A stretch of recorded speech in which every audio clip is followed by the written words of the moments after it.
झांसी की रानी, एक नारी की वीरता की अमर कहानी। भारत के स्वतंत्रता संग्राम की जब भी बात होती है तो एक नाम गर्व से लिया जाता है, रानी लक्ष्मीबाई। वे केवल एक रानी नहीं थीं, बल्कि एक ऐसी वीरांगना थीं जिन्होंने अंग्रेजों के खिलाफ अकेले मोर्चा संभाला। उनकी कहानी न सिर्फ प्रेरणादायक है, बल्कि भावनाओं से भी भरी हुई है। लक्ष्मीबाई का जन्म 19 नवंबर 1928 को काशी, वाराणसी में हुआ था। बचपन से ही वे तलवारबाजी, घुड़सवारी और युद्ध कौशल में पारंगत थी। उनका नाम मणिकर्णिका था, लेकिन प्यार से उन्हें मनु बुलाया जाता था। वे बचपन से ही सामान्य लड़कियों से अलग थी। जब बाकी लड़कियां गुड़ियों से खेलती थीं, तब मनु तलवार से वार करना सीख रही थी। जब वे झांसी की रानी बनी तो उनका जीवन बदल गया।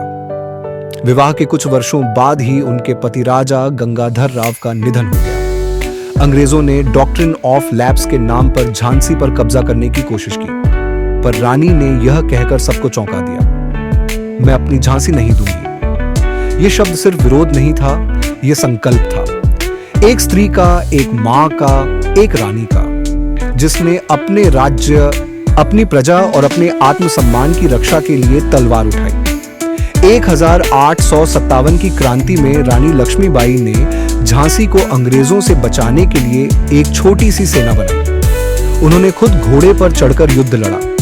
उनका बेटा उनके पीठ पर बंधा रहता था और वे दुश्मनों के छक्के छुड़ा देती थी। आखिरी क्षण तक उन्होंने हार नहीं मानी।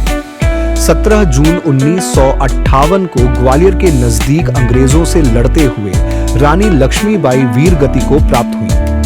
लेकिन उन्होंने जो विरासत छोड़ी, वह आज भी हर भारतीय के दिल में जोश और गर्व भर देती है। रानी लक्ष्मीबाई की यह कहानी सिर्फ एक युद्ध की नहीं है, यह एक नारी के साहस, आत्मबल और मातृत्व की मिसाल है। उन्होंने साबित किया कि कोई भी परिस्थिति चाहे कितनी भी कठिन क्यों ना हो,